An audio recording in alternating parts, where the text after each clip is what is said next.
A summer Sunday, 1914. All across Europe the bells were pealing, calling men and women to church. Sunday, the Lord's Day, and a day of rest. It was a world of firm beliefs. The established order was not widely questioned. Father at the head of the family, the monarch at the head of the nation, God in his heaven.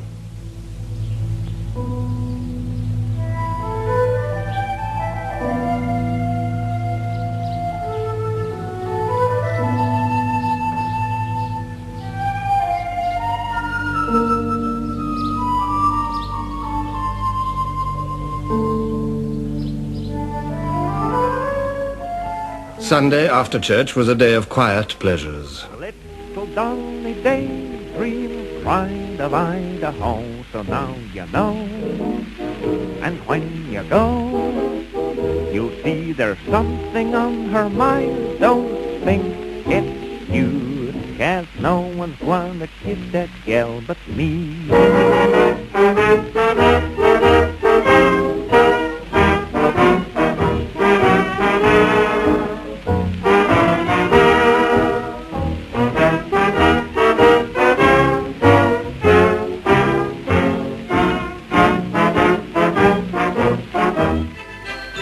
In the Bois de Boulogne, the Tiergarten or Rotten Row, the aristocracy displayed themselves.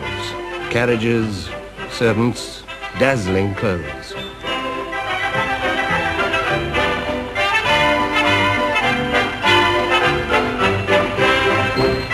Material progress had marched swiftly in the peaceful decades before 1914.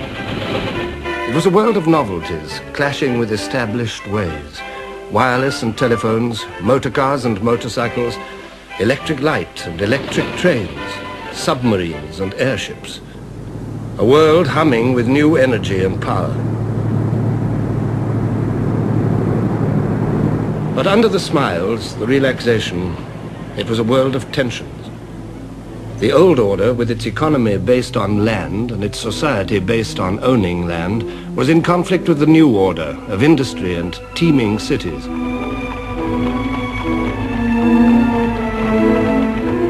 Industry had uprooted populations, expanded them beyond belief, tempted them, enriched them, and impoverished them.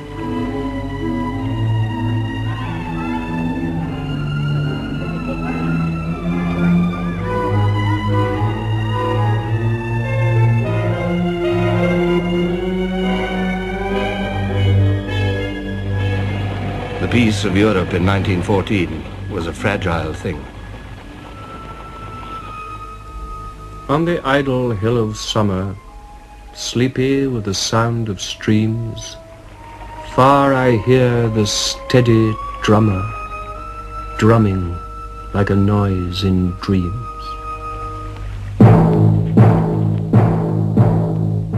In the Germanic empires, lying across the heart of Europe, the clash of old and new was obvious.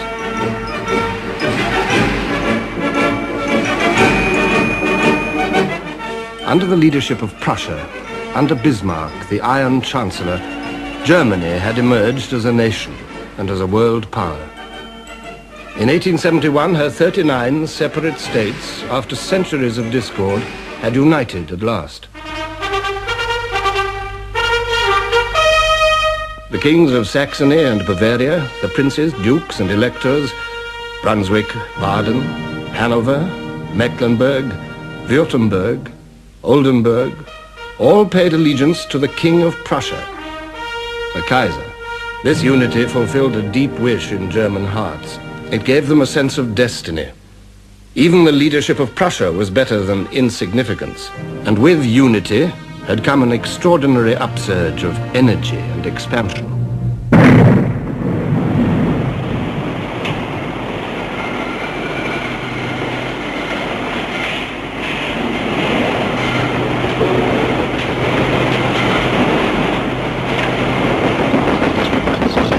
In 1871, there were 41 million Germans. In 1913, there were nearly 68 millions, an increase of more than half. And more than half of them were living in towns and cities. But it was not merely an expansion of population. The foundations of economic strength at the turn of the century were steel and coal. Germany had made great strides with both. Steel production multiplied by 12 in 30 years. Coal production multiplied by nearly 5 in 30 years. Manufactures multiplied by 4. Exports multiplied by 3. Exports of chemicals multiplied by 3. Exports of machinery multiplied by 5. In 30 years, Germany's share in world trade had risen by a third. Now, in 1914, Germany was, after America, the most powerful industrial nation in the world.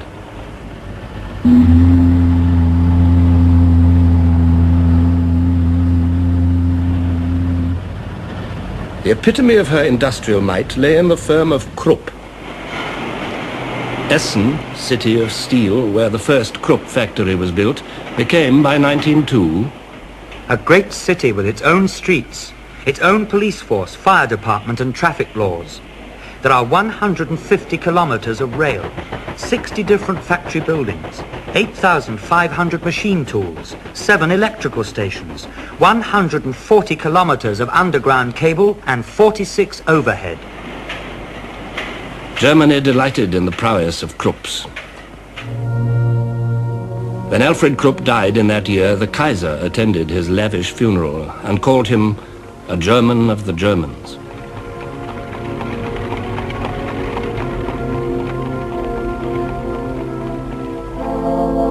In 1914, the firm employed 80,000 workers. They lived in Krupp houses, their babies were delivered by Krupp doctors, their children educated in Krupp schools. They bought at Krupp stores, borrowed books from Krupp libraries, married in the Krupp church, and were buried in the Krupp cemetery. Under Bismarck, Germany had come closer than any other state to modern conceptions of social welfare. German workers enjoyed sickness, accident, and maternity benefits, canteens and changing rooms, and a national pension scheme, before these were even thought of in more liberal countries. Yet the life of the workers was hard. The steel mills operated a 12-hour day and an 80-hour week. Neither rest days nor holidays were guaranteed. In Germany, as in every industrial state, there was poverty and protest. By 1912, the Socialist Party was the strongest party in the Reichstag, the German parliament. But the Reichstag did not rule Germany. The Kaiser ruled Germany through officials whom he personally appointed. No one, says Sir Winston Churchill, should judge the Kaiser Wilhelm II without asking the question, what should I have done in his position? Imagine yourself brought up to believe that you were appointed by God to be the ruler of a mighty nation. Imagine succeeding in your 20s to the prizes of Bismarck's 3 victorious wars. Imagine feeling the magnificent German race bounding beneath you in ever-swelling numbers, strength, wealth, and ambition. And imagine on every side the thunderous tributes of the crowds and the skilled, unceasing flattery of the court. With this background, subjected to these pressures, trying to hide a left arm withered from birth, for 30 years Wilhelm II had vexed and perturbed the peace of Europe, but always short of war. His first public utterance when he came to the throne was addressed not to the people, but to the army. We belong to each other, I and the army. We were born for each other and will indissolubly cleave to each other. I promise ever to bear in mind that from the world above, the eyes of my forefathers look down on me, and that I shall one day have to stand accountable to them for the glory and honor of the army. These were not empty words. The German Kaiser was also the King of Prussia, and it was precisely for the sake of Prussian strength that the other Germany, the Germany of the merchants, the industrialists, the musicians, the philosophers, had accepted her rule.